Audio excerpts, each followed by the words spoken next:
Hello. Today is Tuesday, December 12th, 2017. This is episode 62 of Block Digest. And we're rocking block number 498,985. So I'm going to dive right into this hilarious thing that happened after our last show. Everybody's screaming gloom and doom. The futures markets are going to kill Bitcoin. And what's that? Bitcoin killed the futures market. I do believe that's the exact opposite of what people predicted. Right. Yeah. Right. Oh, man. This is I was just going to say, you're right, man. I thought that they were going to be a big volume and everything, and it turned out they were just doing around a meager 9 million or so whenever Bitfinex was running about 144 at the same time. And yeah, it was definitely one of those things where it looks kind of like they got caught with their pants down with their websites falling and everything. Yeah, I mean, it's pretty interesting. I mean, I do have to admit, I was a little bit nervous about what was going to happen. I think that the FUD just got to me a little bit, so I was happy to see that it was a non-event or a positive event at the worst.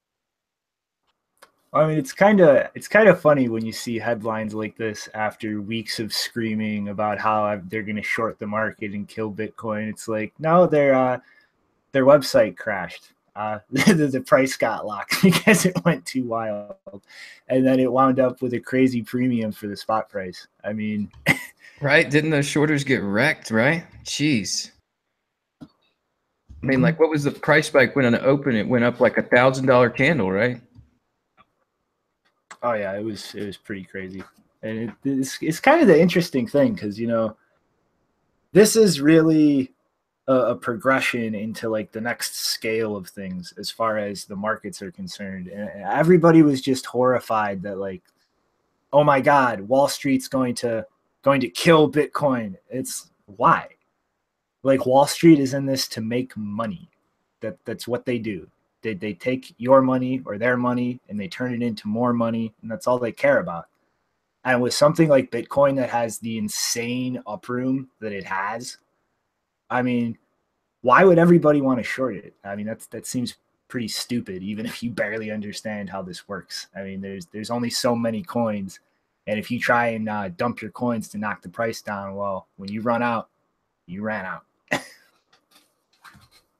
Yeah, totally. I think it does kind of illustrate that people there's not like this grand conspiracy and everybody's got the Bilderberg group or something is running things, right? At the end of the day, you can see things like this and it shows that there's good people and there's bad people, but as long as you think of them as individual actors, a lot of this stuff makes a lot more sense, right? Like, yes, it does probably mean that Wall Street is going to become irrelevant over the next 30 years. But an individual Wall Street trader, he doesn't care about that, right? Not if there's a bunch of money on the table that he can make right now, and he doesn't really plan to be on Wall Street in 30 years, especially if he does well. I mean, like, I'm just thinking, I saw the Winklevoss twins challenge JP Morgan to short Bitcoin. It's like, come on, if you're all that, like, come on, put your money on the table. I don't see him doing it though. I mean, come on. This dude's not that stupid, is he? He might be. I mean, like, even like the most outspoken Bitcoin critic in the financial world, opportunity to make profit, their customers are going to want access to it. Because I mean, like, exactly like you said, JW, like, people have this weird notion that there's some vast overarching conspiracy where every single rich man on the planet gets together and coordinates everything. They're people. Like, it doesn't matter how much money you have, you're still a person. You have personal motivations. You have things you're accountable for as an individual. And for something like a bank CEO, he's accountable to his clients. And if his clients are going to want to make money and everybody's screaming for it, he can hate Bitcoin all he wants, but it's still the rational economic move to give his clients exposure to that because that's what they want. I mean, the customer is always right. Yeah, totally. The thing that I think about when you were talking about that is somebody like Jamie Dimon, right? Like, yeah, he's going to say, Bitcoin is a scam, but then he may turn around and buy it. And a lot of the times, let's say 99% of the time when somebody says something, they don't actually believe what they're saying. And I think the higher up in any organization they get, the less likely it is that there's any relationship between what's coming out of their mouth and what they actually believe to be true. So it wouldn't surprise me if a lot of these guys were bad mouthing it and buying in the background. Yeah, my favorite tweet, I think it was on the day that the futures market was supposed to launch, was from Eric Finman, who is the teenage millionaire who bought a lot of Bitcoin very early through a bet with his parents that it would increase in value and he wouldn't have to go to college. And his tweet was, "Good morning to everyone except Jamie Dimon," which I thought was funny. Yeah, that's awesome. Yeah, everybody. Even a high school kid knows better than to mess with Bitcoin. They get it, man. They understand it. I mean, like, you get those kids early on, they can conceptualize it pretty early. His daughter must be gloating so hard right now. Yeah, right. Mm-hmm. And I mean, this is a game of public opinion, and the individual doesn't matter compared to the masses as far as what's going on in their mind. I mean, it kind of sneaking a little segue here. Sure, everybody was paying attention to Roger Ver on CNBC, and yeah, this is something that we're going to have to deal with as a community going forward. Everybody involved with the digest, I think, had their own reasons for wanting to get this off the ground. But personally, for me, it was because like I saw this coming. Like, this is the stage expanding, and it's no longer our little internal ecosystem magazines or YouTube channels that are the only thing pushing information out there. It's the mainstream media now. And that is at an unimaginably larger scale than anything we've dealt with internal to this ecosystem so far. And as a group, we really need to kind of organically get some kind of game plan together, because otherwise we're going to have things like this, where you just have Roger Ver going on in front of millions of people and spewing his regurgitated talking points uncontested. Because quite frankly, I mean, nobody on this network has any informational basis whatsoever to call him out on his bullshit, because they just don't understand enough. So, like, how are we going to deal with these kinds of things going forward? Because he not only pretty much spewed his Bcash pitch uncontested on air, actually had one of the hosts like reinforce that by going, well, okay, if Bitcoin's just going for the market cap of gold, well, that's a lot smaller than the M1 money supply. So the thing trying to be cash is going after the bigger pot. And it's just such a conflated, like, bastardization of the reality, because that's not what's going on. Like, we're attempting to attain the role of a store of value to then continue extending the protocol and move on to being a form of cash. Like, gold and the market cap of gold speaking, that's a stepping stone to something like the M1 money supply. And the host had no concept or understanding of this to call Roger out. Like, he pretty much just went, yeah, you're right, Roger. Yeah, and it's unfortunate, like you're saying. I wish that they would have somebody there just to at least sort of challenge and push back. I mean, we saw that a little bit with Brian Armstrong whenever he mentioned that thing about SegWit, and they said, well, this could help that problem, and they kind of pushed back, but it didn't really feel like that in this interview, and it was really aggravating to sort of hear him just bring up, like, there's Bitcoin Core and there's Bitcoin Cash, and like, it just kept going over and over about how Bitcoin Core is unreliable and slow, and it's diverged from what Bitcoin was supposed to be. And I mean, it's sad to see someone have such like I don't know, he's got a bunch of people watching him, and you're right about just like keeping people accountable. And like, as far as like what we wanted from starting this show and everything, and, you know, just to kind of let people know that are watching is, you know, I went to another meetup last night, and, you know, I was thinking maybe I don't need to go to this meetup because I did that meetup like a couple of days ago. So why go? And I don't know, I kind of pushed myself out the door to go, and I went, and I was really glad I went because this information is being spread through these meetups too. And it's like somebody has to go there to hold these people accountable.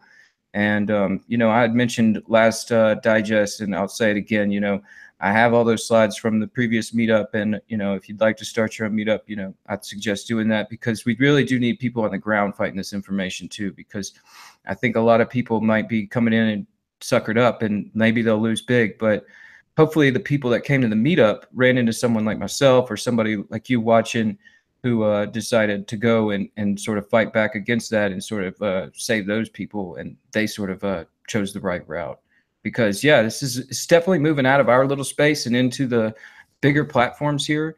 And, you know, I'll just briefly mention here real quick, give a shout out to Jimmy Song for his interview he did today, because, you know, I wish as many eyes were watching that as we're watching the CNBC show, because Jimmy did really kind of, you know, he did like keep asking him about technicals, to where Roger really did look like, you know, he's like, I'm not going to say he looks crazy or nothing, but it definitely does sort of put him in the light of like, okay, he's got this idea of what Bitcoin is, and so he wants you to follow you to where his Bitcoin is.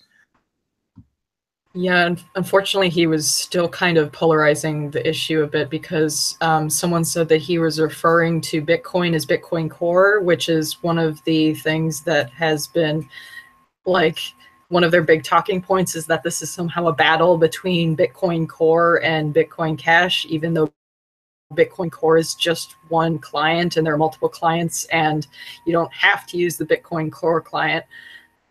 So I was a bit disappointed that, frankly, that unfortunately that's kind of a symptom of more than Jimmy Song at that network.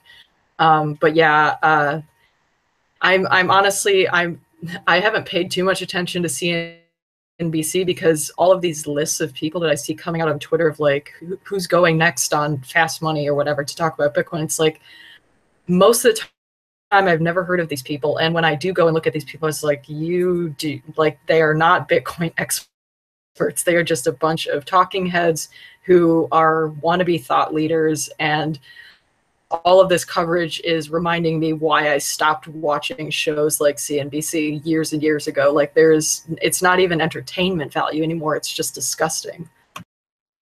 Yeah, no doubt. Yeah, the thought that I had, I was looking at, was just that the contrast between what Bitcoin is about and the way that these guys are playing it, right? And I think these guys are going to make some good money. You know, Roger's he's a scammer, so he's going to scam pretty well. And he's going to make some money, but he won't be able to actually move the ecosystem, right? At the end of the day, we're going to build stuff like Lightning that just, they won't be able to keep up the narrative, right? Like there's some limitations on where we're at, just as far as, you know, it's early for building something that replaces the entire monetary system. We're not that far in. And so they're taking advantage of some weaknesses and forming narratives. But how much harder would it have been for them to come up with this whole thing if we had Lightning 2 years ago, right? We will have Lightning in 2 years, probably a lot sooner. And so it's gonna, the pockets of problems that these guys can fester in are slowly getting actually addressed by improving the code. So they can be on CNBC and they can be thought leaders, but they're getting less relevance, you know, with every new code release. Yeah, I mean, like I totally see that aspect of things, but I mean, like this is something I personally feel kind of underappreciated by the more intelligent people in this space. And that's like, you know, this is all, I mean, like the Japanese version of the has stamped on it, value exists only in the mind of man. And like that's what value is. It is a completely subjective thing that is solely in the mind of the beholder. And I don't think it's very likely. I think that we are, metaphorically speaking, pounding the crap out of them. But I don't think it's impossible that these kind of social attack vectors could actually propel something like Bitcoin Cash top of the pack. And I mean, I don't think should be dismissed. Yeah, because no, you're right. I think in the long run we win, but how many people are going to suffer because it's extended, right? Like it's going to take us longer to adopt Bitcoin because we have people out there like Charlie Lee going on CNBC and pushing Litecoin, right? I think there was a time where I kind of soothed myself with, well, you know, people are going to get into these scam coins and then they're going to move over into something that's actually a secure digital asset instead of just a retarded joke. But now we've got so much visibility that I think you're probably right. Like I don't think I can even kind of comfort myself that it's not a net loss when these guys do that stuff. I still don't want to see, like Eric Lombroso today, you know, tweeted out a big thing about a letter that he sent to Roger Ver and that sort of stuff. And that drives me nuts because I definitely don't want those guys to be distracted with it. But that doesn't mean that guys like us, you know, on this channel can't fill the void and try to keep, you know, at least reduce the number of people that are going to suffer at the hands of these quacks.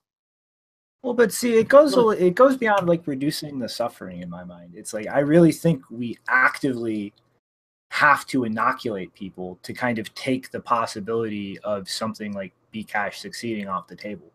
Because I mean, like, really think about it. Most people don't even understand like money. I mean, like, to take a personal anecdote, when I was in college and I had to take my speech class as a prerequisite, I did a speech on the Federal Reserve in a classroom of 30 people. 2 people knew what it was. 2 people out of 30 people even knew the Federal Reserve existed. It was a thing. Like, most people don't really understand what money is, how our financial system works. And, you know, extrapolating from that, they don't understand what the problems with it are. I mean, like this, I see this all day on Twitter. Like, Bitcoin was not created so that everybody on the planet can have cheap means of payments. It was created because the ability to obscure the transactional history and thereby the monetary supply from people to the detriment of everybody utilizing these currencies, because they simply, you know, inflate away and destroy people's value. And most people out there, like, they don't even know what the Federal Reserve is, let alone have an appreciation for the nature of that problem. And I think it really needs to be drilled home that it's like that's the root of the problem here. It's not how much it costs in the right now to move money. It's keeping it within our power to audit the money supply. I mean, like, why do you think like Ron Paul, his entire like platform is pretty much audit the Fed? Because it's not being done, because there are so many hurdles to doing it. And like people need to really understand, because right now with Bitcoin, that is not, and if handled properly, will not ever be a problem. Monetary supply is audited in real time just by sheer consequence of how the system is designed. Let people get in a red herring with the cost of transacting and lose sight of the auditing the money supply. I mean, like, people talk about big blocks and centralization as if it's like, oh, you just want to be a hobbyist running a node. No, I want to avoid, there are so few nodes out there and they are so centralized that literally the laws of physics forward prevent you from auditing the money supply, because there is just too much data too fast for anybody but these specialized server farms to audit it. You wouldn't, like, you know, it's not like if we get to that world that the miners have to convince everybody to inflate the supply. Together and do it, and you'll never know, because you won't be able to keep track of and audit. And like that needs to really be drilled into people's heads. because all they're seeing right now is the narrative of it costs money to move shit on chain, too much money. They're pushing me into a new bank. What everybody is being told regarding the current scaling plan. And that's, people just get caught in that narrative and they stop thinking and they stop analyzing everything I broke down. And if that happens, like, it is possible that, you know, we're going to lose this.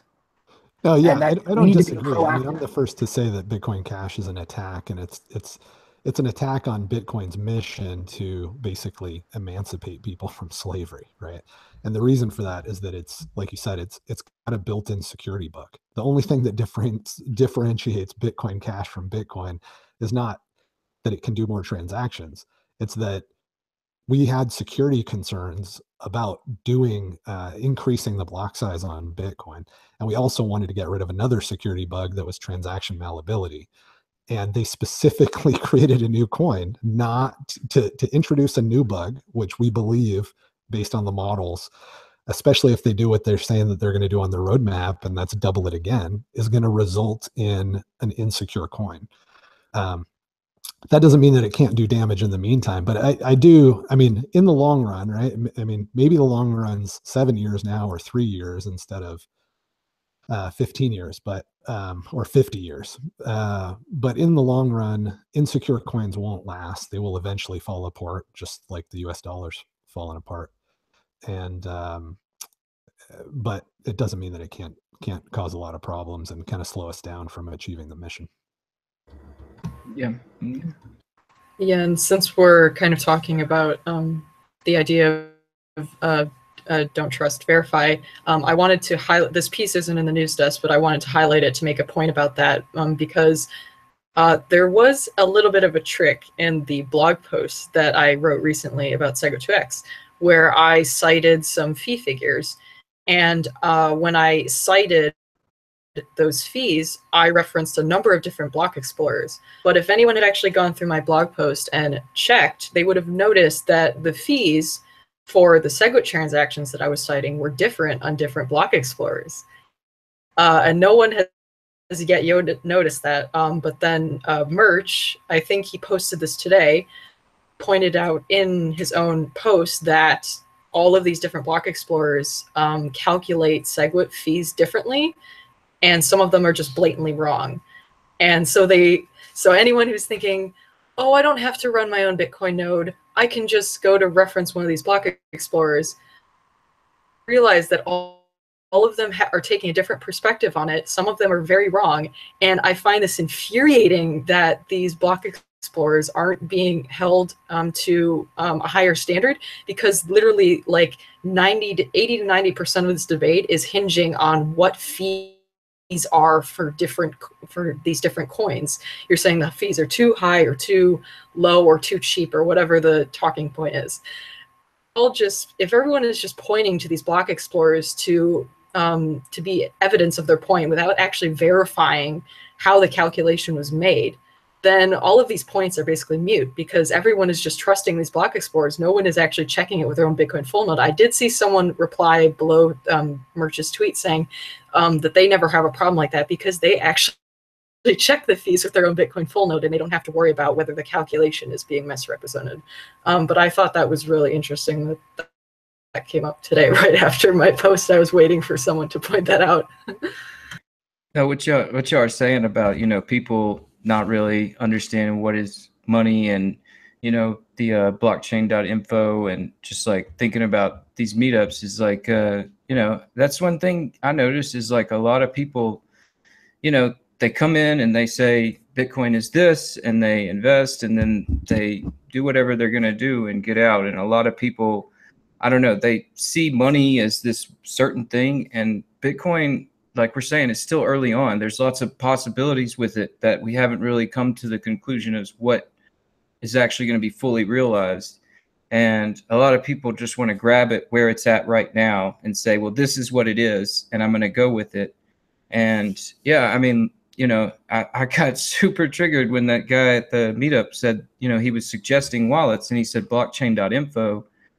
And I sort of just like immediately kind of challenged him and brought up like, well, why would you be telling people this if, there was this political movement to, drive their customers onto a chain that wasn't Bitcoin, and kind of just didn't answer the question. But I just like want to bring that up just because like I think maybe, you guys are getting this that are watching this, and like you could maybe go out there and tell some other people in a way to where they catch it, and you can catch these, these guys sort of spreading this information that like might, that will lead these people astray in the system, and it can hurt them. And at the same time, it's great to build a community and make it everything stronger here with Bitcoin. So yeah, we really got a lot of work to do as far as just cracking people's heads as far as what is money. That's a big one, I think. Yeah, and I mean, to kind of tack a little bit on to the end with the CNBC point, before we move on, like this was also a tweet was put out by Whalepool yesterday saying retweet this if you think CNBC Fast Money should have Andreas on as opposed to Roger Ver so that he could respond to things. And this is the actual CNBC account. Do they have to be mutually exclusive? Can't they both be good? So much division in this world. Sad. Somebody told them they need to hire a better coordinator because, obviously, what the hell is Roger doing on the show unopposed? Triggered? Like, this is one of the most unprofessional responses to criticism that I've seen out of a media company on social media. And like this is part of the problem here. Now, we don't know what's going on. Like what was that? Was that some intern being a smartass? What was that, something that Roger paid for? Was that just the genuine opinion of whoever's working there, running that account? We don't know.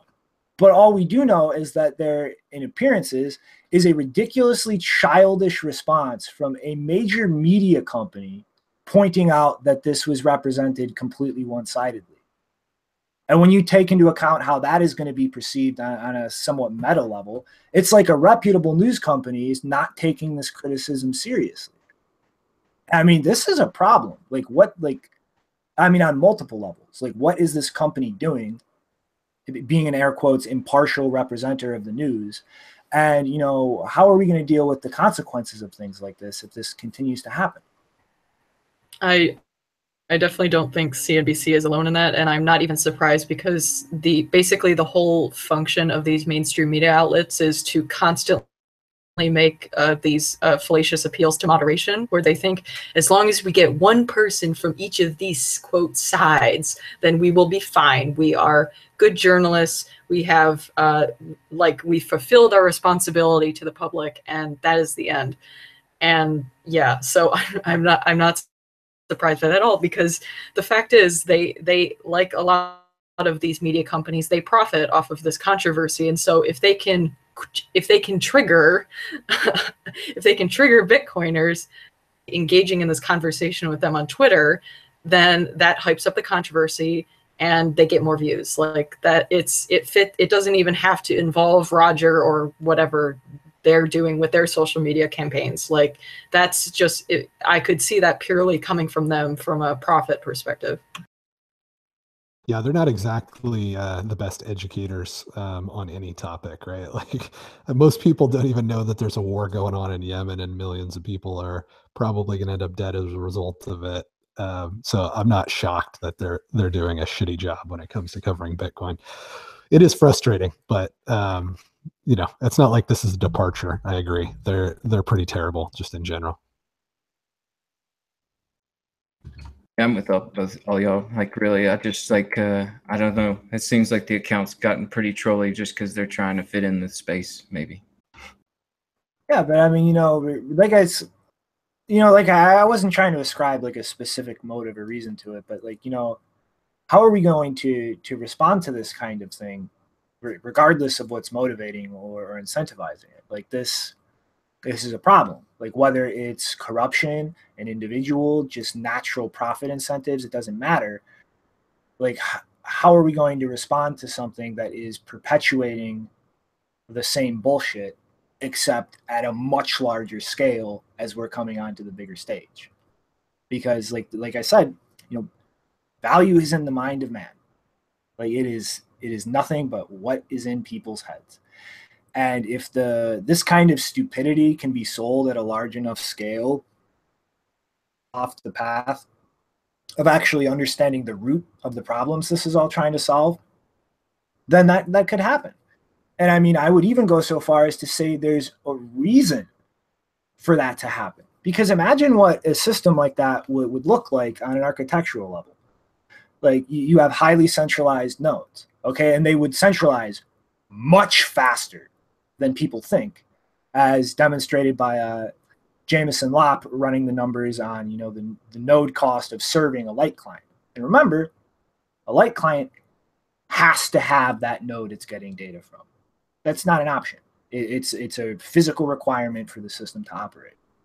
So now you have these nodes that are going to centralize exponentially faster than these advocates say they will, that your client has to connect to in order to utilize the system. Well, when those are centralized enough, knock, knock, here's this blacklist and here's a subpoena. And if you don't implement it, we're seizing all your equipment and operating it ourselves. That'll happen. That will happen. Every single attempt of centralized, independent, private money over the past 50 years has ended with the knock, knock, you're going to jail. And the incentive to just seize it and operate it instead of putting everyone in jail and shutting it down is, oh, wow, we have a giant centralized database that nobody else can afford to sift through, with everybody's economic interactions to sift through at our will and tie to whatever metadata we can scrounge up. Oh, and they're so centralized and so much faster than people think they would be that we can just blacklist your wallet. And hey, guess what? We don't even have to tie an IP address to you, because your wallet is going to tell us your addresses, and we can just go block any client asking about or requesting data relating to these addresses. It doesn't matter what IP address you're using. And people tend to think, well, I can just cross-reference against other nodes. Well, if we're in this highly centralized world, no, you can't, because that is going to exponentially raise the operating costs of all these centralized nodes when you have to query 4 or 5 of them instead of just your one that you have a relationship or subscription to. So it's going to devolve into you connect to the one specific node that this one group is operating, and you won't be able to cross-reference without paying a lot of money. And like this entire system here is a government's wet dream. Like this is literally the one world currency chip in your hand, like Rothschild fucking delusion. Except it would be real. It wouldn't involve the Rothschilds or the Illuminati. It would just be what this system that could be one of the most liberating things in human history got perverted into. And it would be the exact opposite. It would be a nightmare. Well, that's the Orwellian nightmare, right? That we're trying to avoid by doing what we're doing here and keep pushing this, people running a full node and the decentralization. Because, yeah, I mean, like one argument I hear from that side and the whole like cash argument and, this is all about fast transactions and cheap fees and everything is, of course, like nodes are miners and that's it. And, it doesn't matter if there's nodes and that's it. And, you can have just like a dozen or 2 dozen nodes. I think that's what Roger said in that interview with Jimmy today. And that's sufficiently decentralized that you don't have to touch it again, where that's not the case. This is hard work, and it's going to continue to be hard work to keep this thing decentralized. It's not easy to avoid that centralization because, I mean, of several motives, but I mean, like, I think, we see that it's just, I think humans are naturally, they centralize. I mean, like, culture and all that. It's just, it's hard to avoid that. And so it's something that, that's why I'm doing this. And I think others are. It's just like, that was the whole motive for this decentralization is to build this robust system that, is immutable. And, when you build that cheap fast transactions, and it's central, like you're saying. It's very easy to go in there and capture that and control it. And, you know, things are bad right now whenever it comes to people's, you know, ability to move around value. But it could be a lot worse if they had control of this entire ecosystem and they could just shut people down with the flip of a button somewhere. And yeah, it's going to be a long fight against that. But, you know, I'm ready for it. I hope others are too. Yeah, I think there's a lot of us that realize what a miracle it is, right? That there's this software that's running on the internet that even all of the governments of the world, if they coordinated together, wouldn't be able to shut off. And they, you know, there's a lot of reasons that they would want to, right? I think a lot of us do see that that's special, right?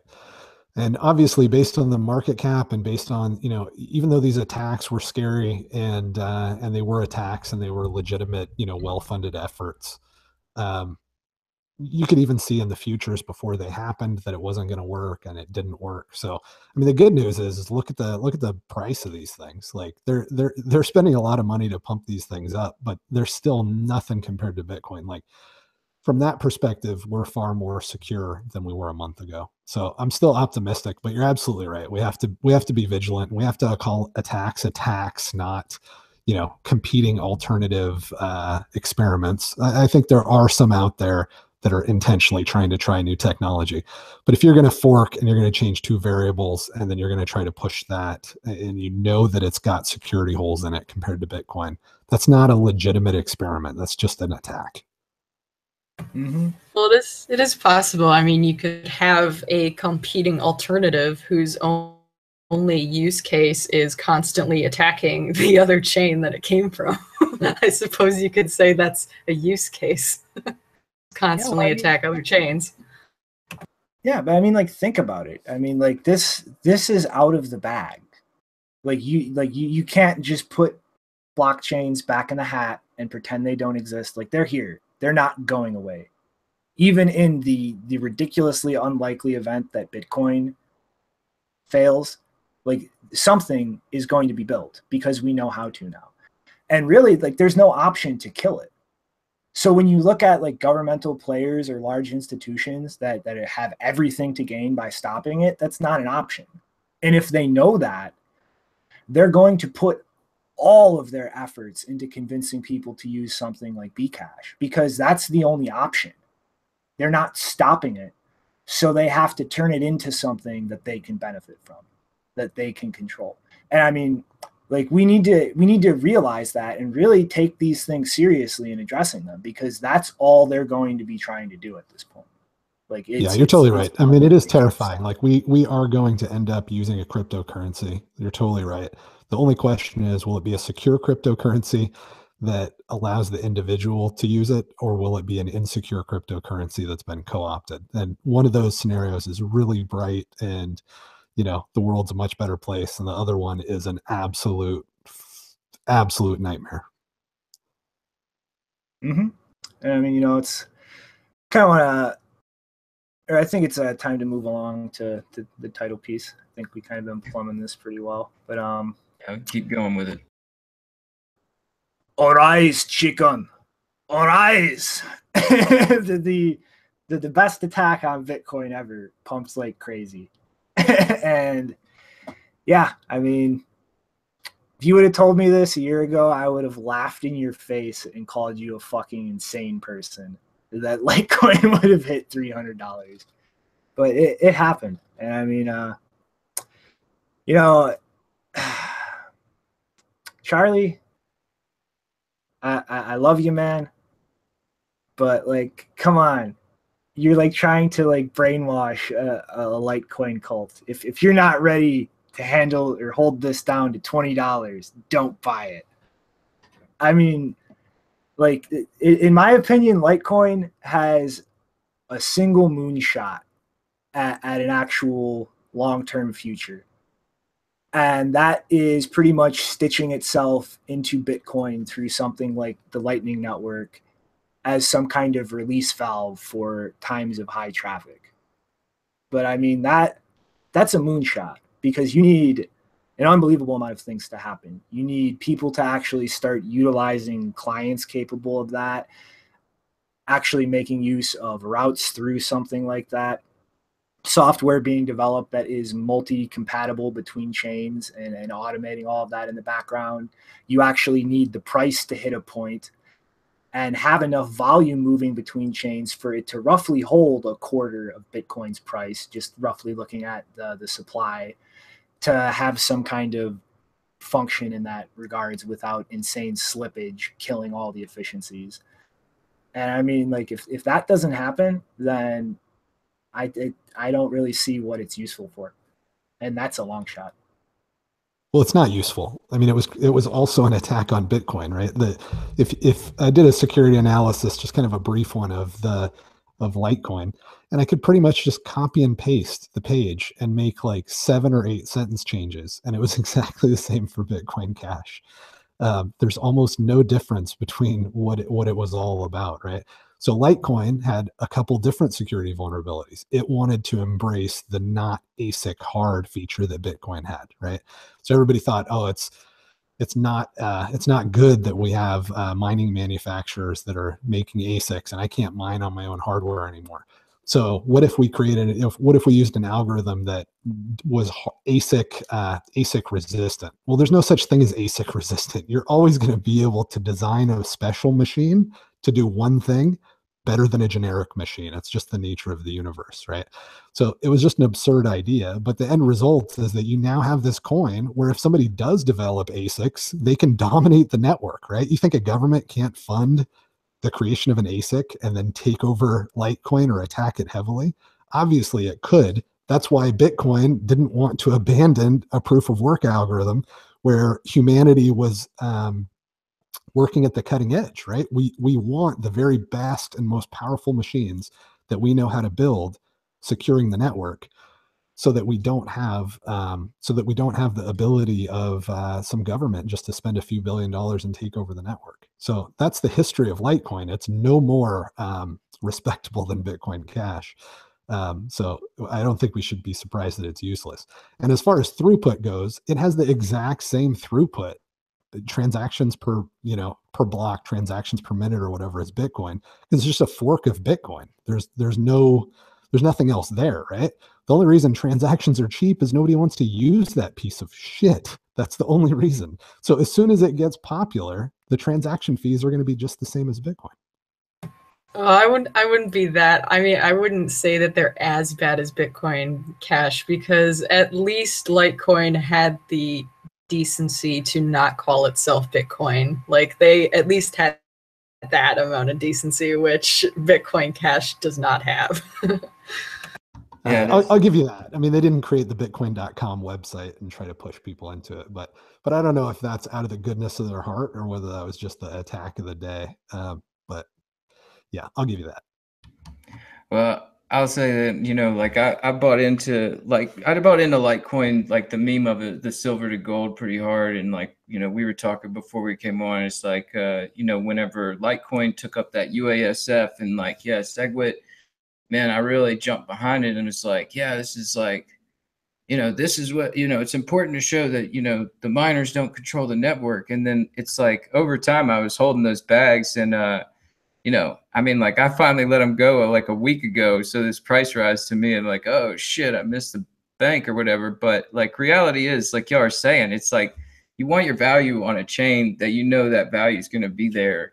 And, there's so much money to be made in this space. It's like, you still make a little money. It's just you didn't make as much as you thought you could have or whatever. But for the most part, it's just like, yeah, you got to get on the chain with value. And, Litecoin, it is like, it's got Charlie Lee, who's really, he's a smart guy, and he's got his brother, and, it's got these neat little different monetary properties, as far as just being a little bit different is like the amount and the block time and everything.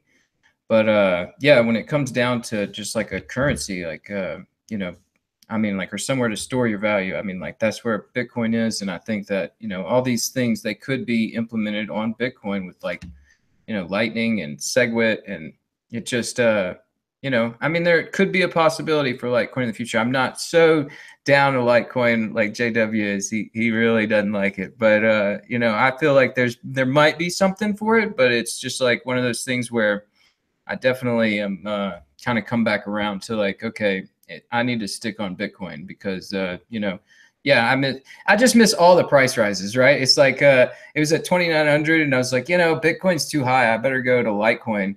And so like I watched the whole Bitcoin price rise and I'm like, oh man, like this is just terrible. I'm holding these bags or whatever. And finally it's like, okay, finally I'll just set them down.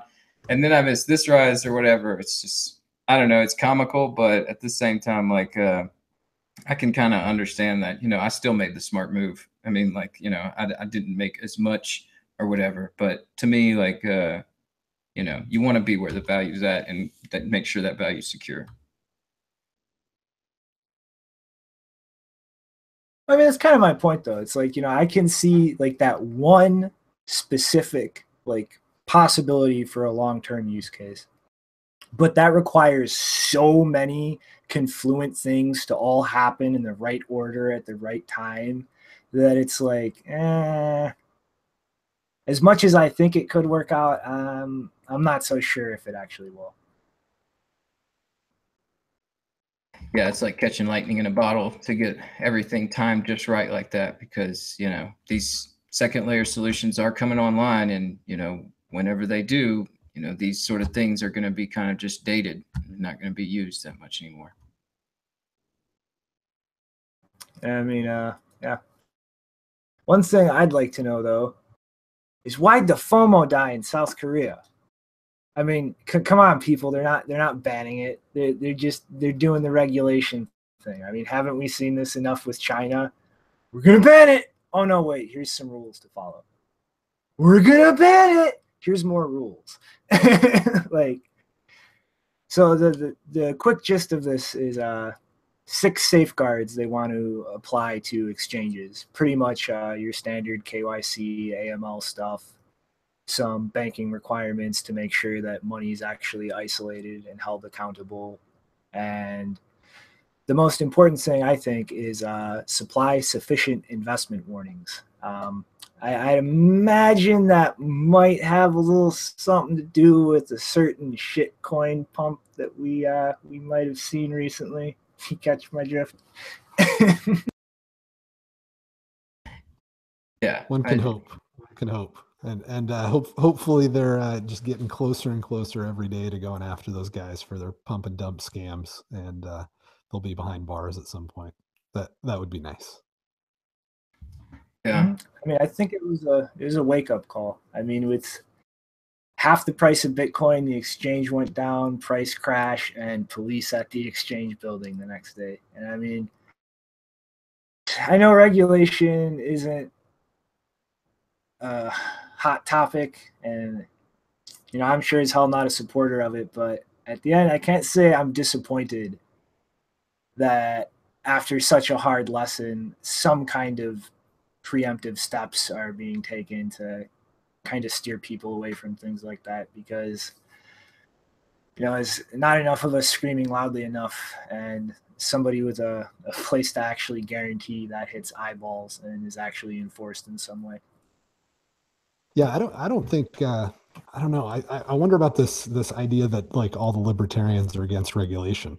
I think we're pro justice, right? And until we have a better justice system, you know, nobody's no libertarians are upset when we arrest a murderer, right? It's when we arrest like a 14-year-old innocent kid that we all freak out. So it's fine if some criminals and some scammers accidentally receive justice through our screwed up justice system. Like I don't think any of us are going to complain about that, even if we do think that it's a screwed up justice system. Yeah. So hopefully they'll accidentally, you know, like a broken clock's right twice a day, right? Hopefully they'll accidentally put some of these guys like I don't know. Let's just say Roger Ver and Charlie Lee. Hopefully those guys will see the inside of bars at some point. Oh man, you're taking it hard on Charlie. Wait, what? What? I would not go that far. That's all right. I have to say something extreme on occasion. Don't put the But chicken. I think I can make a pretty strong case for fraud, but we'll do that another time.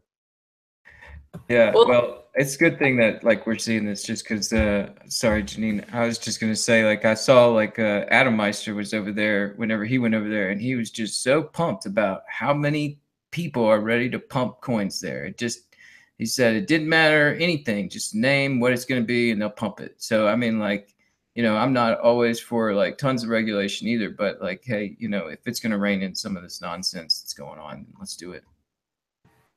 Yeah, in regards to the rumors that Korea is going to ban, what was it going to ban again? Bitcoin? The rumor was about banning Bitcoin, right? Yeah. Mm-hmm. So I'm kind of curious, like, I would really be interested to know what percentage of these rumors originate from the governments themselves. Like, it's just them spreading these rumors, which they then later retract themselves, saying, don't worry, we're not doing this. Release it in the first place just to get like a feel for what the reaction is, and like if we were to really do this, how many people would be upset, or what maybe even they just want to see who is upset. They want to like make a list of all the people who speak out against it, or you know, whether their behavior changes. So I'm always curious to know like how many of these rumors actually just originate from the governments themselves. Yeah, I mean, the Fed is constantly, in the US, is constantly announcing the opposite of their intentions, right, to manipulate the market. So it wouldn't be that weird if they came out and said, hey, we're going to ban it, hoping the price goes down, and then they buy a bunch of it, either, you know, individually or sort of collectively, right? And then they say, oh, no, we're not. And then it goes up and then they sell it. That's kind of what they do. So that's what I always think of. Mm-hmm. I mean, it's really the common sense move. I mean, there's really three ways for a government to really, you know, get their hands on Bitcoin: skate it or mine it. And I'm pretty sure we can all see that, you know, buying it's not going to be the cheapest. I mean, you need a reason to confiscate it, and you know, there's all the hardware issues when it comes to mining. So I mean, that price down. Oh, right. That's what it feels like. I don't know. I mean, like, you're right. I mean, like, I think this article actually says that it was like just a government official talking about regulating ICOs, and like he mentioned crypto, and just because he mentioned it, like the market reacted.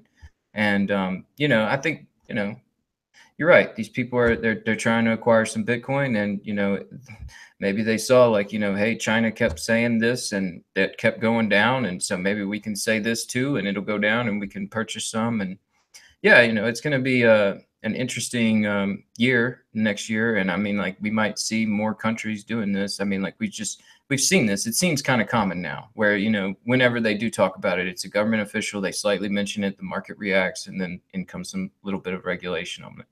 So, yeah, we might see more of these, and you know, good buying opportunities.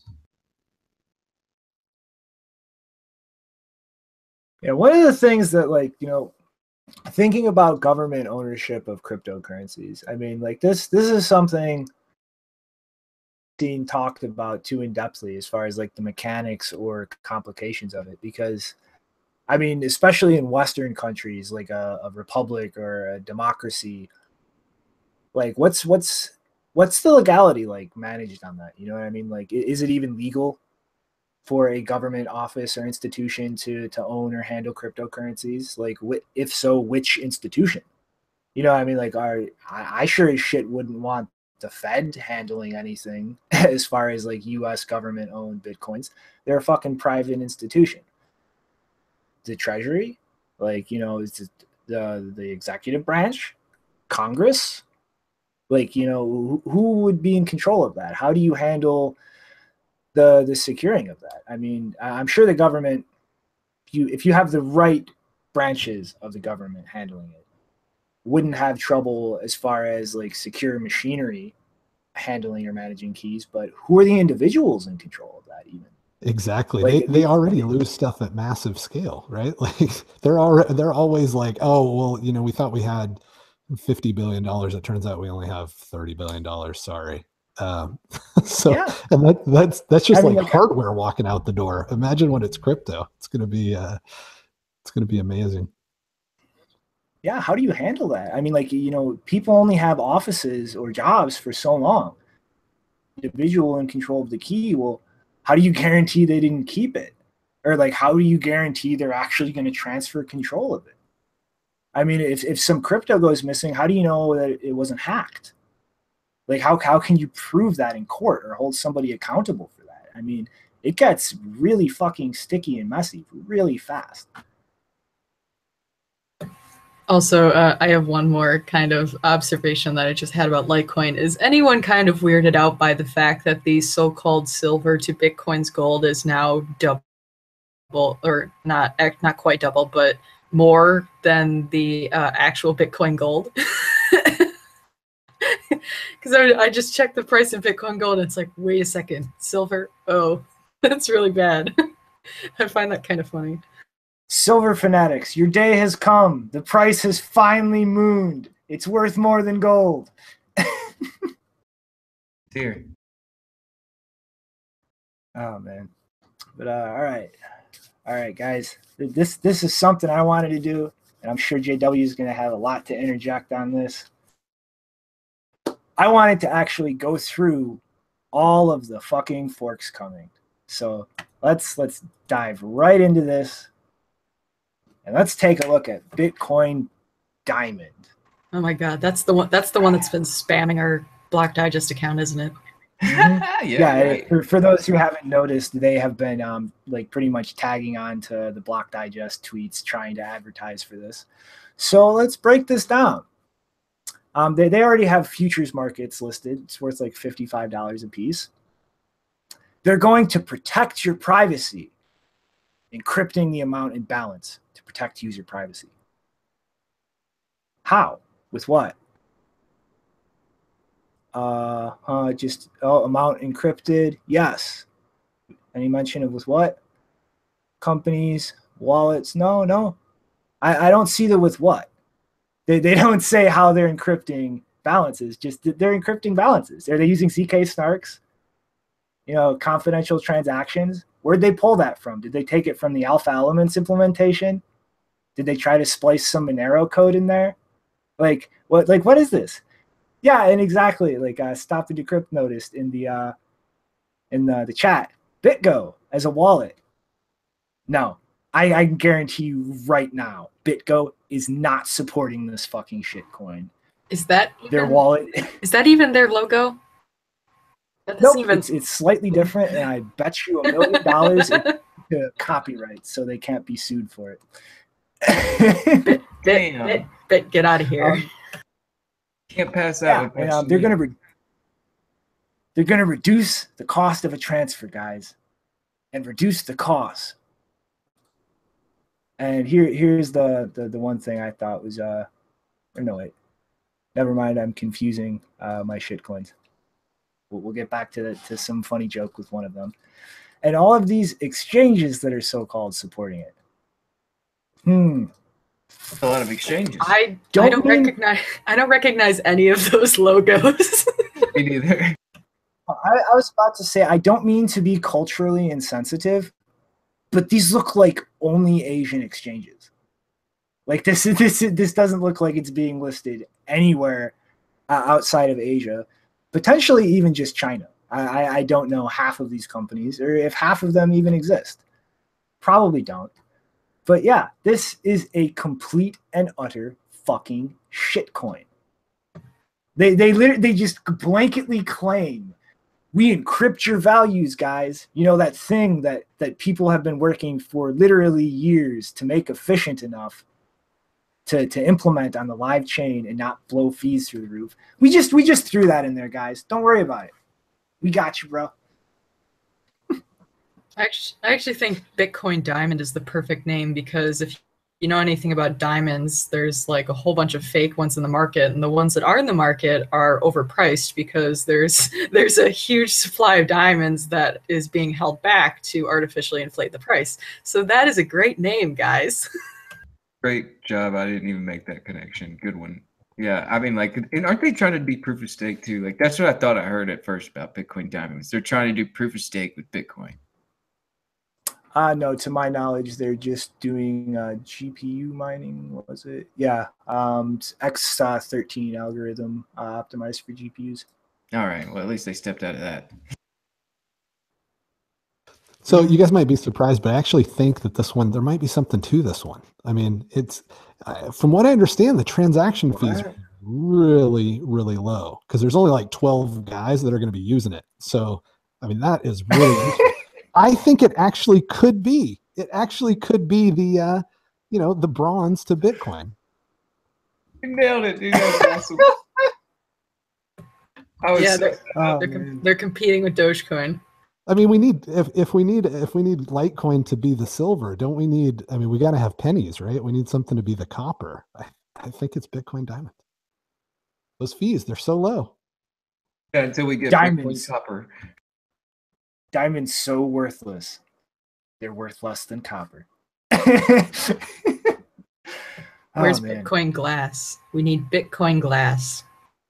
Don't give them ideas. Jesus. Come on. That's going to be a thing in like 6 months. We were actually joking earlier about one of the tools that we should build is just a single click website where we just fire up a coin, right? Because that's the only way this stuff is going to die. Like right now, the barrier to entry, it seems to be high enough to where we're only getting a dozen a month or something like that. And so maybe you can market yourself and get above the noise to get the suckers. But if we can make it easy enough to where they're just like 300 a month, like it's just like firing up a new website on the web. It's a one-click domain name registration and boom. Like we should actually do that. We should write the code to where we just fire you up a .com name. We just take care of all of it in the background for give us $1,000 and you'll instantly have a website and we'll mine it for you too. Just the full package. That would be awesome. Yeah, this whole thing is, I mean, just, boy. Okay. All right. How many more are there, man? How many are there? Oh, there's a couple. Super Bitcoin, making Bitcoin great again. I mean, come on, guys. They have the Samson hat as their logo. You have to do this. This is happening. This is like Trump's election. We're gonna get this shit. It's gonna be fucking really, really great. It's gonna be the best, guys. It's gonna be the absolute best. Wait, that's Samsung's logo? Because when I saw that, I thought of the Chrome browser logo. Oh, they stole the phrase. I was like, oh, Google made Bitcoin. I misspoke, but yeah, these guys are really fucking ambitious, man. Like, holy shit. And smart contracts like Ethereum. Lightning network. Yep, they're gonna make the network hue a lot lighter with their implementation of a second layer solution. Zero knowledge proof and big blocks, baby. Come on, everybody likes big blocks, right? Right? It's private, it's scalable. And apparently by the end of next year, they're going to have the fork happen, add smart contracting to the base blockchain layer, implement zero knowledge proofs, roll out Lightning Network. And apparently they have a dynamic checkpoint process. Wait a minute, who's making that checkpoint? They're just going to arbitrarily lock in things? Are they scared somebody's going to reorg their chain? I think they're scared somebody's going to reorg their chain. I love how their dates are so specific. Very specific. I would love to see that in projects like the Brave browser. Like, Janine, these guys are professionals. These guys have their shit together. Didn't you just see the website? Yeah, man. That's where it's like, I don't know. I feel like we're back in the days of like, an altcoins release, go read Bitcoin talk and, see what's going on. And it's just like, it's another altcoin with some crazy white paper or, here's its like website and it's got this plan and this utility or, and it's just, yeah, it feels like a new round of altcoins is what it feels like. And the scary thing is, I think it's going to be bigger than any of them if this actually starts happening. Like if these things actually have clients that have their own blockchain that you can plug in with a wallet. Like, I am seriously worried that we're going to just see all the altcoins, except one or two, get gobbled alive by a world of Bitcoin forks, just all taking their shtick or their narrative and going, we're doing that. I mean, like, look at this, like Super Bitcoin, like their whole thing is literally just like all the things. We got the smart contracts. We got this Lightning Network because we know it's not bullshit and that's going to fall apart as a narrative. We got the ZK Snark stuff from Zcash, and we're doing the Bcash thing. We got bigger blocks, people. All the shit coins that people take seriously for some reason. We got all the stuff, man. And like, this shit's gonna sucker noobs in. Like, it really will, I think. And yeah. Where's the sharding? We need some sharding. It's coming, I can imagine. Probably the second phase of their roadmap, you know, after they get through the first year and realize that smart contracts on chain don't really scale too well. I think I saw there's a timeline about a year from now when they shard all over their investors. I think that's when that happens. That's the sharding, right. Oh man, and now here's the one. I really think this takes the cake, in my opinion. Bitcoin silver. I don't know why this is being called a fork everywhere, because it sure as shit isn't. It's a fucking ICO for a fucking Ethereum shitcoin that's calling itself Bitcoin silver, and probably trying to spin up a narrative where they can use things like, you know, 10x and Bancor and all these fucking failed fiat shit projects on Ethereum to seamlessly get in and out of Bitcoin silver. Well, wait. So how does it work to have Bitcoin on Ethereum? My mind is like so confused. Why is Bitcoin on Ethereum? Are we going to put Ethereum on Bitcoin? Probably. No. No, I think we're putting Bitcoin on the kittens on Ethereum. I think that's next. Yeah. Dude, we don't need no stinking kittens. Cack shines upon us. Yeah, but that looks like they're really trying to take Litecoin's theme or something. Like, I mean, I know you got to make the B a silver thing, but it really does look similar to the Litecoin logo. And I mean, that is really ridiculous. Like, it's an ICO, and like that graphic you pulled up, it shows like you could use PayPal to buy this token, and then you can use that token to buy Bitcoin. And man, you know, the SEC's coming. And like these sort of things, like, I don't know how much longer they're going to stand, because that is pretty blatant about, you know, it looks fraudulent. And then, you know, it feels like, you know, people got problems with KYC, AML. Like, that's whenever they're really going to come knocking. And I don't know. That looks like a nightmare. I mean, like, all these things look like nightmares. Wait, can you bring up the logo again? Because was it like a silver dollar? Was that what the logo was? Oh, no, okay. Kind of. Yeah, Bitcoin's Kind of okay. looks like it.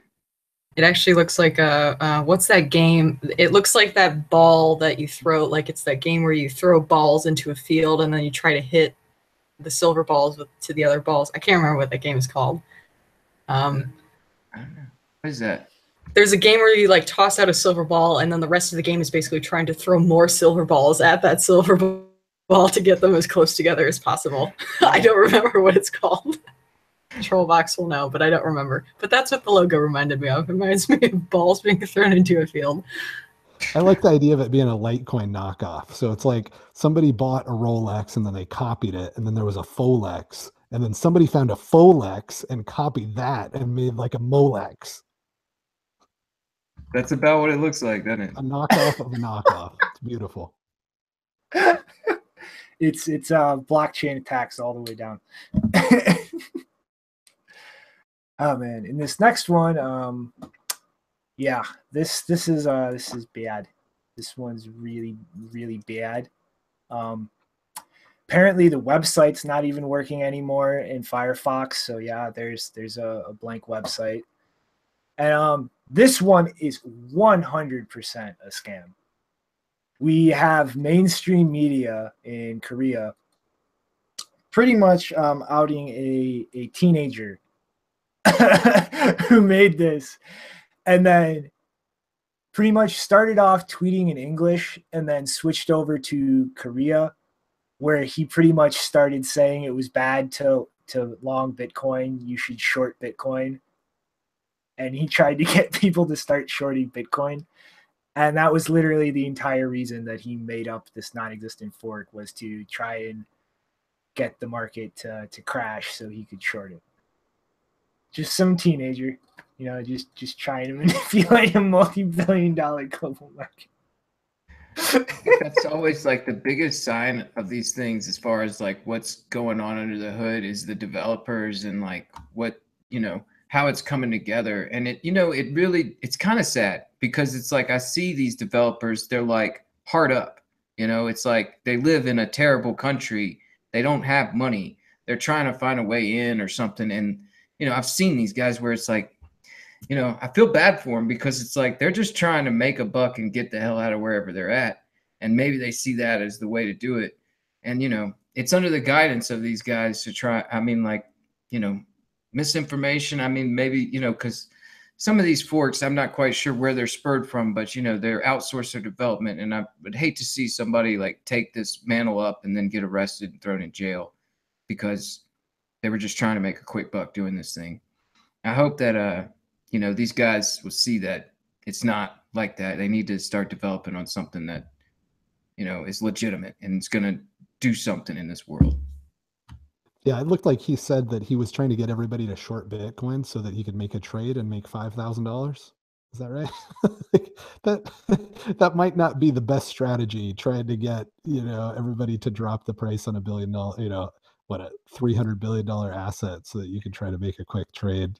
I don't think he thought that one through too well. Well, I guess Janine's going to be leaving us because it's super late over by her. So yeah, take care. Sorry we kept you up so long. Technically now it's super early, but yes. Yep. Well, have a good morning, Janine. Yeah. Bye. See ya. Bye. Sleep well. Oh man. So do we have any more of these? Like, how many more are we rolling through? Oh, there's another one, and this one needs to go jump off a cliff that's got a bunch of sharp, pointy sticks at the bottom of it and impale itself on every one of them because it's forking off of Bitcoin Cash, the imposter Bitcoin Cash, to make Bitcoin Cash Plus. No, this is not the true Satoshi vision. This is not the original Bitcoin Cash chain. This is another imposter. This isn't just an imposter. This is an imposter of an imposter. This is a blasphemy to Satoshi's true vision. Right. That's all I'm thinking is like, eventually Bitcoin Cash is going to have to recognize Classic because, yeah, blocks are still being mined. So, I mean, like, that's coming down the pipe. And now we got Bitcoin Cash Plus. So I guess when Bitcoin Cash forks again, you know, it'll be Bitcoin Cash plus or something. I don't know. I gotta say, I do the knockoff of a knockoff thing. It's back again. I love it. Like we totally need to have as many of these things as possible so that people realize you really got to be careful and make sure you're buying Bitcoin, right? Because even if you're trying to buy Bitcoin Cash, you might accidentally buy Classic or Plus or Cash Plus. I think, unfortunately, I think that's the only solution to this problem, is for it to get so absurd that that people are careful. Yep. I mean, if you think of like your wallet as like your counterfeit money detector, these things are like the biggest fucking field test of how effective they are that we've had yet. Yeah, I mean, shit. Sorry, I lost my train of thought there. That's all right. It's flabbergasting. This whole thing is just it's so stupid. What's so stupid about it is that it wouldn't be happening if it wasn't profitable, right? There's got to be people that are falling for this stuff in order for, the guys that are trying to make a buck to put in even 40 hours building some website and trying to get all the English words right and all that other stuff. I doubt they're all doing it and nobody's making money. So that's kind of the sad thing, is just what it reveals. Yeah, I was gonna say is it's just like it's sad because like you're right, it's gonna take their money, and it's like we're seeing with CNBC, and like I said with that meetup, it's like people are being guided towards these things. Like I don't know, on that agenda was to talk about all these, and like on the agenda for the meetup that I went to last night, it was like we're gonna talk about Bitcoin Cash and gold and how to claim all these. And I don't know, once I started pushing back on just like talking about blockchain.info, I even asked them later, like, what are you gonna describe to these people what we're talking about with these derivatives, and like, do you see them as a derivative, and how do you see these? And he just didn't respond. And I mean, like, yeah, I'm worried that it's like not only are they being misled with just like sort of where to go, it's like that sort of entails like you're gonna buy this blockchain that is going to definitely send you down the wrong direction. Yeah, it's like Shinobi was saying earlier, if people don't understand money, it's going to be a lot harder for them to understand that what we're trying to do is replace money, right? Like, we're not just creating all these labels and creating all these virtual little tokens that are floating around. We're trying to accomplish a useful project, and that is creating digital money. And if any of these projects is successful, the other ones won't be money, because money is one thing, right? There's no reason to have multiple monies, or you might as well just barter shit, right? The whole point is to have one thing that you can do all of your accounting in, and you can measure your savings in and the value of other things in. So any of these things that don't have a chance of becoming money, which would mean that they would have to have a chance of unseating Bitcoin, are just stupid. But it's going to take time for that to sink in. Yeah, I don't know. I keep saying like, this thing's a scam. This thing's a scam, and like, it's got to that point to where it's just like it could take decades though for these things to be realized. I don't know how long it's going to take before something like I'm talking about like Ethereum and these things where it's like, I mean, these are probably got a lot shorter lifespan, but these things, they could be following us around for a long time. Yeah. I think it's possible. Although I don't know. I mean, Ethereum looked like it had pretty good legs, and now I can see that thing being shut off in the next 3 years pretty easy. But we'll see. Yeah, there's definitely some trouble in the pipe for them. CryptoKitties, SEC, they're moving. And surprise, we got one more. I got one more. And it's literally just a Twitter account that's made like 6 tweets. Folks, the explosion or implosion will be great. Just wow, man. That's pretty impressive, though. They got a Bastiat quote up there. That's they picked a target market that made sense. They were like, how many people have read Bastiat? And there's got to be a few of them that aren't so bright. Let's hit those guys. We'll pick our niche. It's legit. I'm just waiting for the one that's just like a Bitcoin address, and it's like send Bitcoin here, and we'll get coins on fork. Oh man, I'm surprised we haven't seen. Oh man, I'm not even gonna say it, man. If I say it, it's gonna speak into existence. So I'm not gonna say the name, but I'm surprised these things haven't attached themselves to communities and just been like, well, we're gonna be that community coin or some shit. I mean, like they basically form under something to form a community, like a name or a brand or an idea. Where I don't see many spinning up around a community that's already formed yet. That'd be maybe that's next in the pipe. Mm-hmm. Yeah, I think what is it? Andreas thinks that's actually going to be a good thing, right? Like, he thinks there's going to be like a Girl Scout coin, and I don't think so. But yeah, it wouldn't surprise me. I mean, like, I think I heard him saying, like, yeah, it's going to eventually get to a point where we'll see like little league teams funding their little league, jerseys with some token they created. Yeah, that's just not how money works. If you once you have Bitcoin and all your neighbors have Bitcoin, nobody's going to want anything else unless there's a problem with Bitcoin. I mean, yeah. Just last thought here is like everybody watching. The only one of these damn things with a price is literally worth $50. Like, do not fucking download a random client to split these. Do not rush and shove your fucking private keys into some stupid thing unless you know what you are doing. Separate the addresses across chains so that the keys you put into something are not compromised on or have any balance on any other chain. Because, like, I mean, literally, one of these is just a Twitter account. The other one was literally a teenager trying to get the market down so he could short it for chump change. Like, these are not things to risk your actual Bitcoin on just to get a few free bucks. Like, it's maintain your security, people. Yeah, I'm with you on that. Like that, honestly, that was the main thing I was going to go to that meetup for, was like, if he was going to start talking about how to claim these, I was going to push back on like, this is very, not secure. This isn't very secure to just start claiming these things. Cause yeah, you're going to give away your private keys and you might retrieve like what, $50 per Bitcoin, or whatever, where now this person has access to your actual Bitcoin. So, I mean, like it's a dangerous situation. I wouldn't play around with these.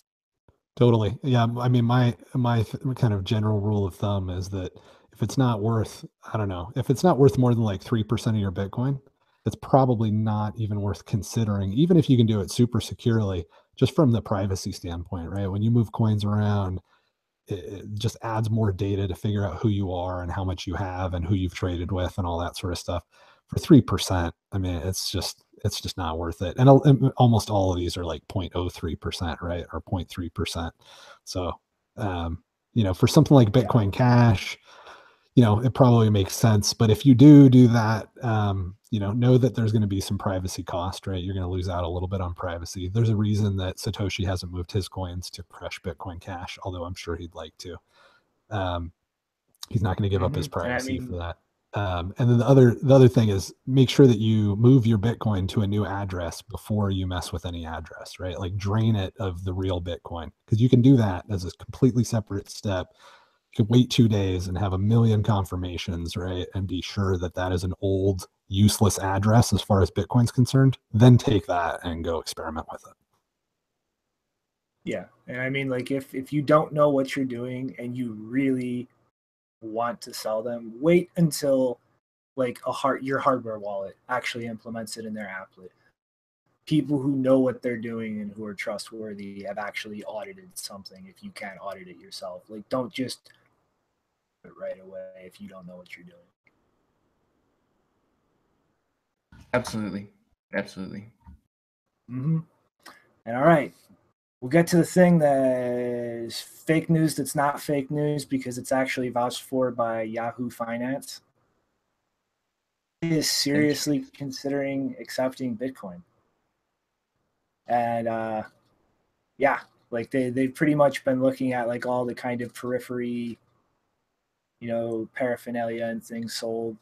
And pretty much right now are concentrating on the holidays and performing well for that. But as the headline says, they actually are seriously considering it. And I mean, this would be a pretty big deal. Like, it's a lot of different vendors to take it as payment.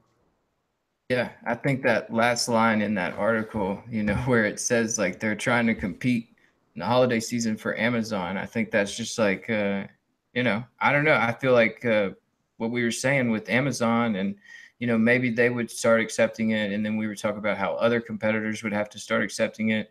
And, maybe it's going to be one of these things where one of them jumps the gun and then the rest of them just shortly follow after, where we might see like, hey, eBay starts accepting it. A couple of days later, Amazon said they're going to accept it because they're both fighting for that holiday traffic here this upcoming month or this month. And I mean, like, if you really think about like a business like Amazon or eBay, I mean, that is a huge deal because that is actual like people using that as a marketplace selling their specific thing. And if you have pretty much what is a giant bazaar for like freelance merchants, where all of them can accept Bitcoin as payment through the actual platform or marketplace they're using, get paid in Bitcoin. The potential for that to start kicking off like a legitimate closed loop economy is fucking enormous, because like, you know, the job market is changing like everything else with technology. And if Bitcoin starts stitching itself together into these newer, like uh, less static, I guess, ways of making money, that is huge. Yeah, absolutely.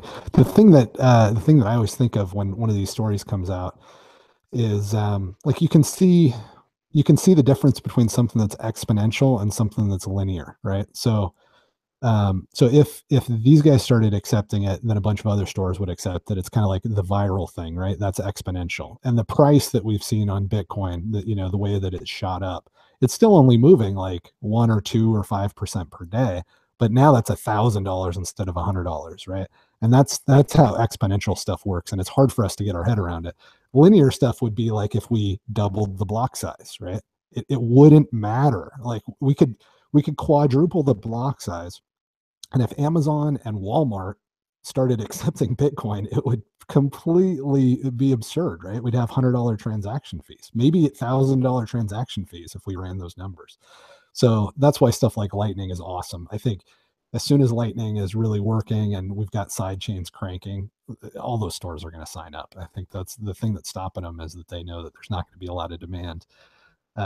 And then, you know, I guess the only other thing is nobody wants to sell their Bitcoin when it's going up 5% per day. But, you know, that'll either level out, or it'll just be game over soon enough to where they'll need to do it anyway.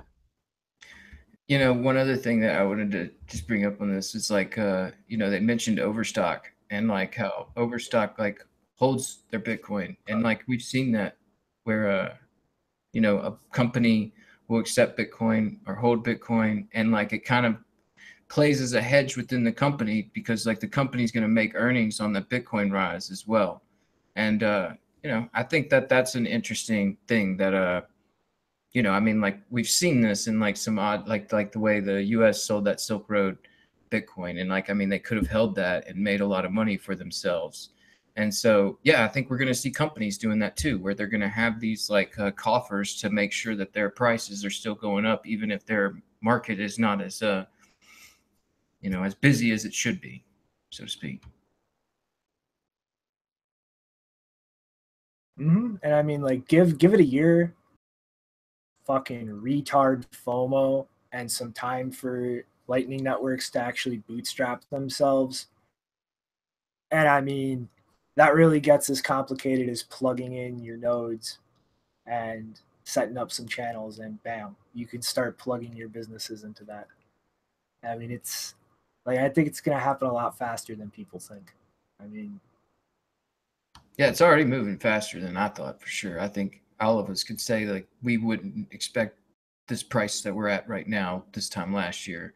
And you know, I can say as also it's like I didn't expect Lightning Network specs to be here right now. Like these things are here, and they're moving a lot quicker than we thought. SEC's busting ICOs. The stuff's happening, and like you know, endorsements, crackdowns, all this stuff. It's moving a lot faster than we thought. So yeah, it's definitely fast paced. and I mean, speaking of like, you know, people getting paid in Bitcoin, GMO, the big internet conglomerate in Japan that is going to start producing and operating miners, is offering to pay partial salaries in Bitcoin.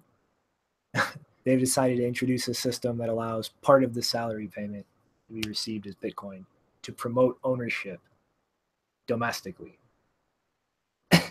So this conglomerate is literally intentionally, like calculatedly, offering to pay their employees to increase market penetration. Like a giant company in Japan is intentionally trying to create the circumstance that continue bootstrapping like ownership and penetration into society. It's crazy. I feel like I've walked into a parallel universe. Chase is endorsing it. It's on the freaking Chicago Mercantile Exchange. and now big companies are encouraging people to put their money into it like it's a 401k. Like, where are we? This is insane. Love it. Definitely moving quicker than we thought on it all. And you know, I mean, like, yeah, it makes sense. You know, I mean, like, these guys, they look like they're investing pretty heavily in the idea of mining and getting that strapped up and going. I mean, like, they want to have these really small nanometer chips, you know, and get things decent. They want to, you know, build up their own mining situation where they're mining, I'm sure, mining farms, and got people operating that. But I know that one of their part of their plan was to set up some sort of a miner for an onboard, like for on a motherboard. So yeah, it's great to see companies coming in that are thinking about penetration and, you know, decentralization and the things that this is about, because, you know, we've really kind of been overflown with this, you know, what we think it is, and we're going to impose that on you. And so hopefully these people that, you know, they'll start to be rewarded in the space, and more businesses will follow suit. Yep, I mean, like you said it perfect, like JW. This is like the world is the fucking Twilight Zone. I would have said is like 5 years out at the start of this year, and it's like blink. And me too. I gotta admit, if you had said, "Hey, when are we going to be at 10 times?" I don't know if I would have said 5 years, but I sure as heck wouldn't have said 1 year. No way. Mm-hmm. Yeah, and I mean, you know, like you said earlier, Rick, the SEC is on its way, though. For our last story, they're here already. There is apparently an ICO called Munchee that we're going to try and raise $15 million in a token sale. That was pretty much just a system to pay people for food reviews. And so I'll just say in a quick sentence that aside from the incentives of this entire thing being completely fucked, where you're literally paying people for a review in a speculative crypto, we'll just look at why the SEC stepped in. Munchee tried to argue it was a utility token, which is one of the big loopholes that people have been pulling legally. And the SEC decided otherwise after they applied the Howey test, and pretty much said that their argument they were going to use it to hire people and run its business was nonsense when you look at their website, where they were intentionally talking about how they would burn tokens to increase the value of the tokens periodically, how purchasers could watch their value increase over time. The more users we get on the platform, the more valuable your tokens will become. And so, yeah, they pretty much stepped in and went, no, this is not happening, and required the entire pre-sale investment be refunded. And also decided, where was this in here? Oh, okay, somewhere in here, the SEC decided that in order to actually partake in a pre-sale, you needed to be an accredited investor. I mean, we've seen like what, 2 or 3, ICO takedowns at this point, and they already started with the precedent that they considered the DAO a security but weren't going to act on it. I mean, I think this is going to be the year of gloves off, whack-a-mole. Yeah, I agree. I mean, when Kik, was it Kik, they launched Kin, and they decided they were only accepting money from accredited investors, and then they only raised maybe 80% of what they wanted to raise. I think that should have been a big signal to everybody that, no, you can't think that you're going to be able to go direct to people and have them invest in your project and promote that, and there's not big risk, because those guys spent a lot of money trying to figure it out, right? They're a Canadian-based company. They're not quite as blatantly subject to the SEC as a U.S. company, although, for all intents and purposes they are. But they decided the risk was too high, and I think they knew that that was going to result in a lot smaller of a raise. I'm pretty sure that they were happy to get 80% or whatever it was that they actually got, and for an ICO to get 80%, not 8,000%, is crazy, right? So yeah, I think a lot of these guys are gonna get beat up. The other thing I think, though, is that, this is what the SEC likes to do, right? They love to be in an environment where everybody around them is a criminal, right? And they can do selective enforcement. So that, I mean, who wouldn't love to have a friend in the SEC and know which ICO is going to get hit and which one isn't for the next quarter, right? So yeah, I think we'll see a lot of that nonsense. Yeah, honestly, like, I was reading this story and I was kind of asking that. I was like, what sets this craziness apart from other craziness? And, I could see there in the article, like one of the things that really climbed up the SEC's, pants there was like, they said in a blog post that 7 reasons you need to join the Munchee token generation event. And reason number 4 was, as more users get on the platform, the more valuable your MUN tokens will become, which, like, I guess that pretty much just states, like, this is a security. And, like, their whole scheme sounded like a multi-level marketing scheme. And, it is kind of curious because there are several of these. It's like, why this one? I mean, like, I'm not sure, but I mean, like, I am glad this is happening, just because I'm hearing people like, oh, I lost all my money on this mana, trading mana for this and that. It's like, wait a minute, what'd you say you're trading mana? What is that?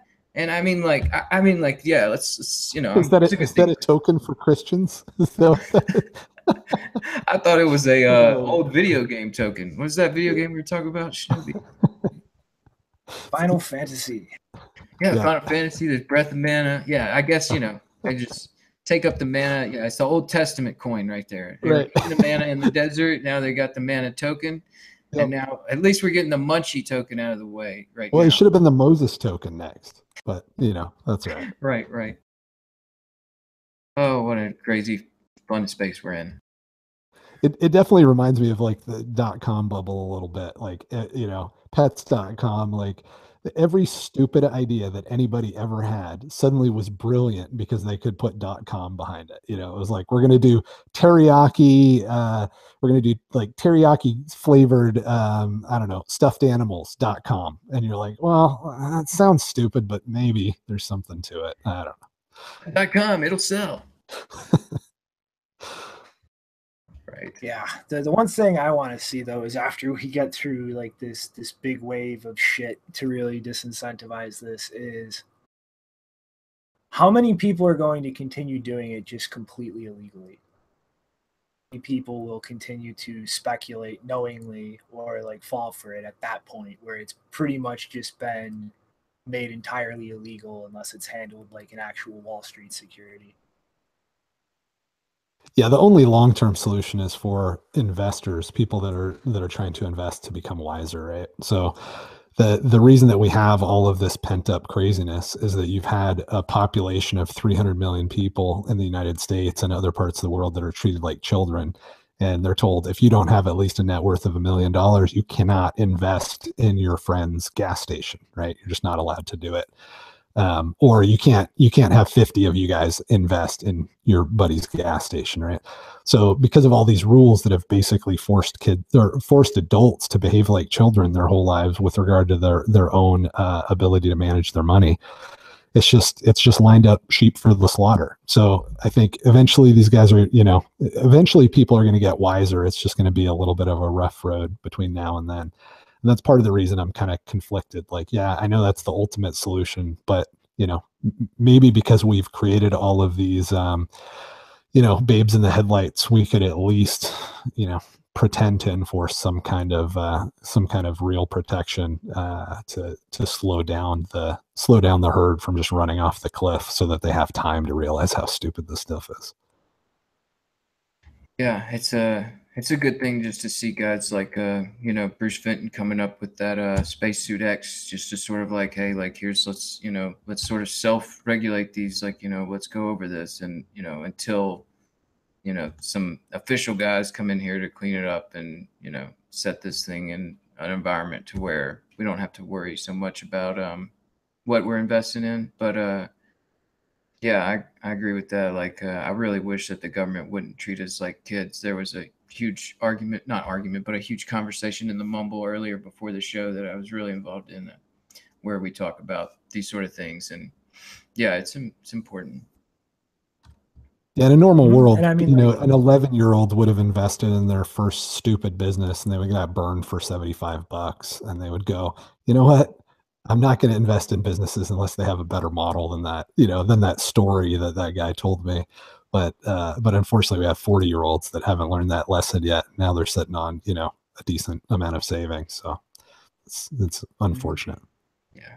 yeah, and like this Spacesuit X thing, like everybody who does invest or trade and things like that should really look at this. Like it's spacesuitx.org.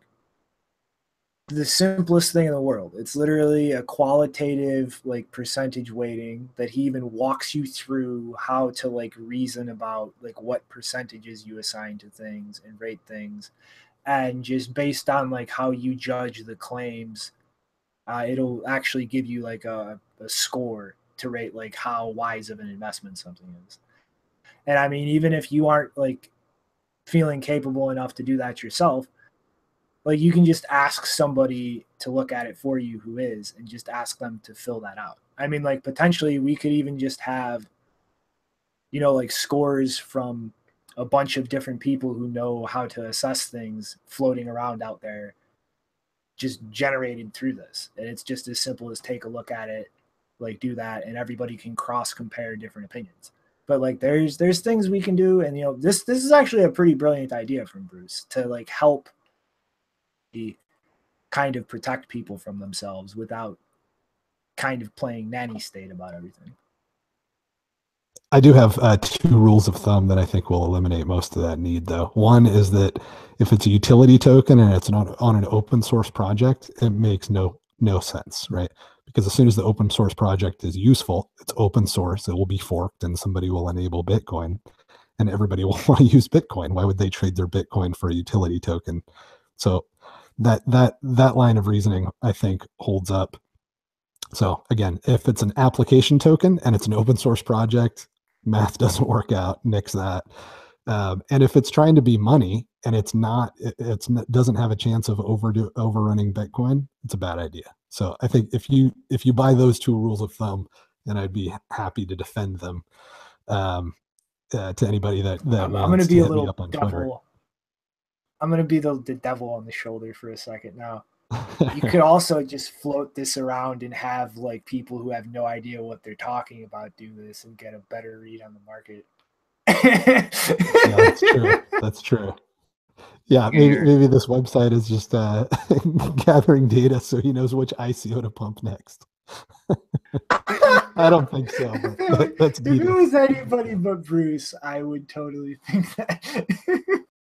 It would be awesome though, like, you know, kind of the way I'm like, you know, oh, you know, here's these slides, go do a meetup. If somebody was like, you know, when they did one, there was like a repository where they all went, and then there was like this, just like this place where you would go to see the scorecards, and like, I don't know, I guess that could be quickly co-opted too by somebody just like scoring them all great or something, or scoring them all crappy. So yeah, I guess it's like everything. You got to investigate it yourself and use that tool, and you'll be better off. Yeah, I mean, like, I really think that was like Bruce's kind of long-term reasoning about shit like that, is you would just kind of have like organically developed, like, I guess, reputation or like, you know, legitimacy bureaus that just kind of analyze things like this and arrive at like judgments just based on like a formulaic system. And we could kind of self-regulate without really forcing anybody to do anything. In a perfect world, right? Yep, investing's hard. It's not easy, and if you're not putting a ton of work into basically becoming an expert on whatever it is that you're putting your money into, somebody that knows more than you is probably going to take it away from you. Yep, it's a cutthroat place, but you know, just due diligence and, you know, do the science to understand what you're putting your money in, and you know, make an informed decision. And if your decision wasn't informed and you messed up, learn from it and then make a better decision next time. Yep. It's worth the cost of tuition, but it's not cheap. Oh yeah, I learned a lesson real hard. I learned don't invest in ICOs when you're drunk, because you're gonna come up with a really complicated drunk password that you forget and lose all your ICO Ethereum. Yeah, I'd say avoid any investments under the influence. That as well. Yeah, but I don't know about you guys though, but we just fucking hit the 2-hour mark a little bit ago. I'm getting a little tuckered out. Yeah, it's all right. We ran through all the stories. We got it done. And, you know, got our great guy JW here to keep us company. Yeah, it was fun. It was fun. Thanks, guys. Yeah, and hopefully, you know, JW, we can have you on here a little bit more regularly. Absolutely. Definitely think your Absolutely. I'm looking forward to it. Awesome. Mm-hmm. So anybody got any last thoughts? No, other than, can you believe that Bitcoin is around 18, not 100,000? No. That's the only thought that's in my head 24 hours a day now. There's an extra zero. It shouldn't be, but it's great. So happy $18,000 Bitcoin. Yeah, I'll second that. You know, I got to remind myself there's a zero on there. Every other time I'm watching that, there's another zero. So, yeah, celebrate. Kudos. We're doing well. We're going to keep going. See you guys at the next extra zero. 180,000 right around the corner. I will see you all Thursday. Yeah, I mean, these candles have been fucking with me something fierce. It's like that only looks like that, but it's so many more dollars movement. What? It's crazy. Awesome. All right, you guys have a good night. Well, I guess everybody voluntarily, in Chris's honor, like and subscribe, folks, if you want. Bye. Catch you later.